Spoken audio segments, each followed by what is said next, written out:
सहभाग करने पर अपनी ओर से आप सबका स्वागत करता हूं, आप सबका अभिनंदन करता हूं। और मेरे लिए भी आज बड़ा गर्व का विषय है कि मुझे आप जैसे सभी महान साहित्यकारों को, जिन्होंने जिनकी लेखनी से जो साहित्य हम सबके समक्ष आया है, मुझे भी उसको पढ़ने का शुभ अवसर प्राप्त हुआ है।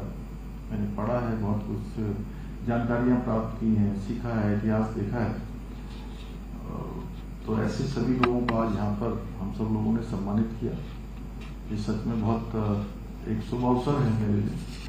और हम आज इस साहित्योत्सव के अंतर्गत उत्तराखंड के जो सर्वोच्च साहित्यिक सम्मान उत्तराखंड साहित्य भूषण सम्मान से भी एक ऐसी विभूति को हमने सम्मानित किया है, जिनकी लेखनी से साहित्य जगत का प्रत्येक साहित्य प्रेमी परिचित है।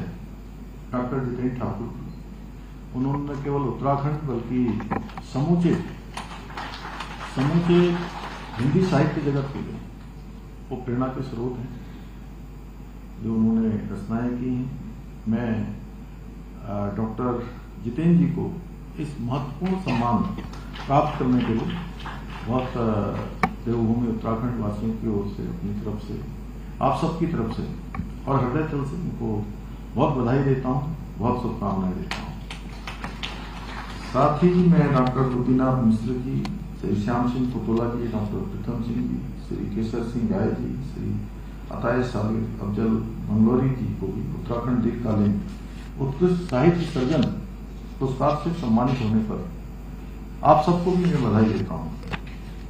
इसके अलावा आज के इस कार्यक्रम में सम्मानित होने वाले अन्य सभी अन्य कलाकारों को भी, अन्य साहित्यकारों को भी मैं अपनी शुभकामनाएं देता हूं, जिन्होंने विभिन्न क्षेत्रों में अपनी विशिष्टताएं हम सबके समक्ष रखी हैं। और आप सभी ने अपनी सृजनशीलता के माध्यम से उत्तराखंड की सांस्कृतिक एवं साहित्यिक विरासत को समृद्ध एवं मजबूत करने के साथ साथ उसे नई पीढ़ी तक पहुंचाने का कार्य भी आप सबके माध्यम से हो रहा है। और मुझे बताया गया इस बार का जो हमारा युवा कलाकार प्रतियोगिता के अंतर्गत युवा लेखकों को भी सम्मानित किया जा रहा है। मैं ऐसे सभी युवा लेखकों को भी अपनी ओर से बहुत शुभकामनाएं देता हूं और आप सभी के उज्जवल भविष्य की भी कामना करता हूं कि आप सब निरंतर आगे बढ़ते रहें, अपने बड़ों का आशीर्वाद लेते रहें। भाइयों बहनों, उत्तराखंड साहित्य गौरव सम्मान समारोह हमारी साहित्यिक परंपरा, रचनात्मक चेतना और शब्द साधकों के प्रति गहरी एक जो श्रद्धा है, उस श्रद्धा का प्रतीक है।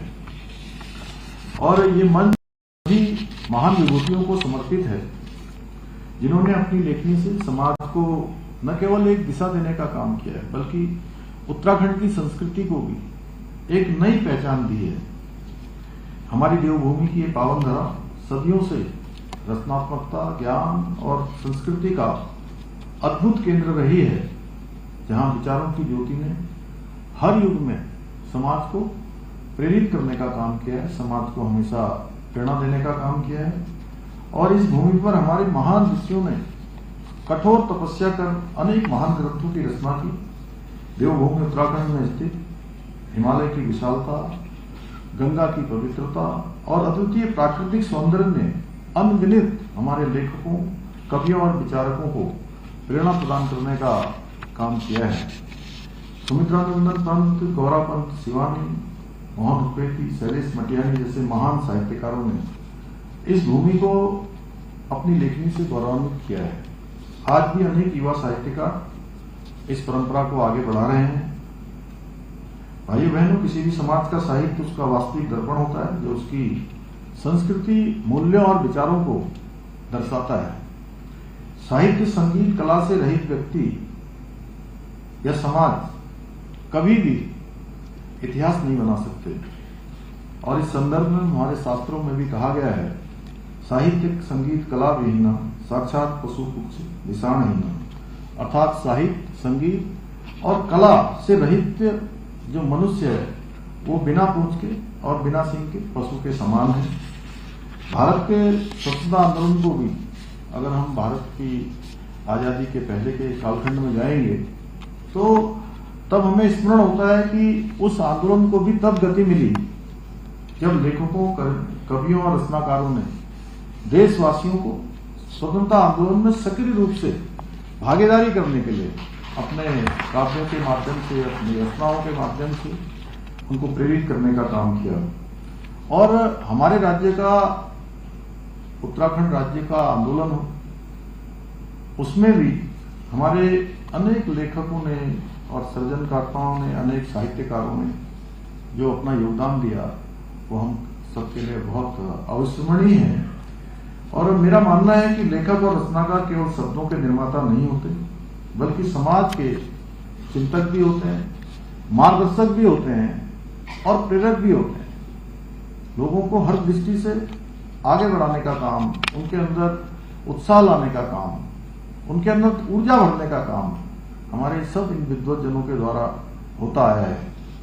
भाइयों बहनों, हमारी सरकार भी साहित्य और संस्कृति के संरक्षण के लिए और उसके प्रोत्साहन के लिए प्रतिबद्ध होकर काम कर रही है। उसके बारे में अभी आदरणीय सुबोध उनियाल जी ने बहुत कम शब्दों में गागर में सागर भरने का काम किया कि पिछले 4 वर्षों से लगातार हम इस दिशा में प्रयास कर रहे हैं।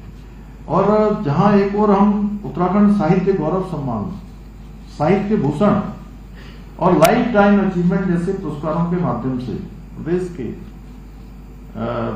साहित्य के क्षेत्र में उत्कृष्ट काम करने वाले साहित्यकारों को सम्मानित करने का काम, उनको प्रोत्साहन करने का काम कर रहे हैं, वहीं हिंदी सहित विभिन्न भाषाओं में ग्रंथ प्रकाशन हेतु साहित्यकारों को अनुदान भी प्रदान कर रहे हैं। हमारी सरकार उत्तराखंड को साहित्यिक पर्यटन के एक प्रमुख केंद्र के रूप में विकसित करने के लिए भी प्रयासरत है। इसी दिशा में उत्तराखंड भाषा संस्थान द्वारा राज्य में 2 साहित्य ग्रामों की स्थापना की जा रही है, जहां साहित्यकारों के लिए आवश्यक सुविधा, आधुनिक पुस्तकालय, संगोष्ठी का अध्ययन स्थल जैसी सुविधाएं विकसित की जाएंगी।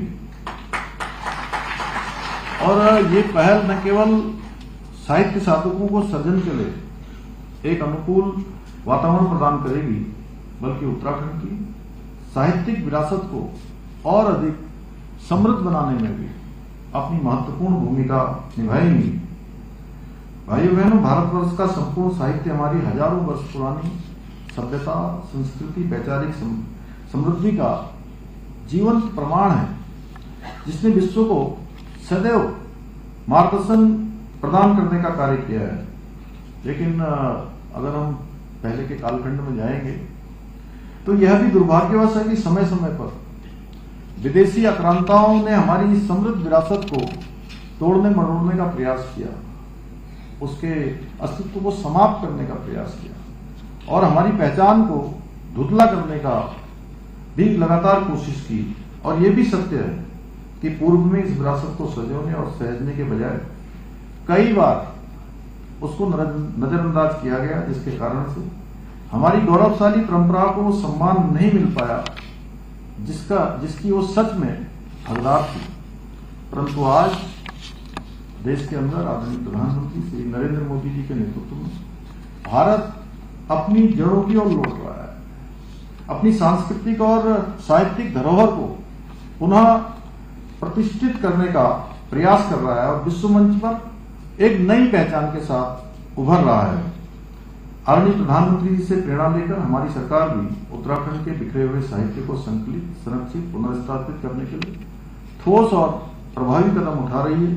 साथ ही हम अपनी स्थानीय भाषाओं और बोलियों के संरक्षण के लिए भी निरंतर प्रयास कर रहे हैं, जिससे हमारी पहचान, आने वाली पीढ़ियां हमारी अपनी जड़ों से जुड़ी रहे और अपनी समृद्ध भाषाई विरासत पर उन्हें गर्व हो। मैं आज के इस अवसर पर प्रदेश के आप सभी विद्वानों से, साहित्यकारों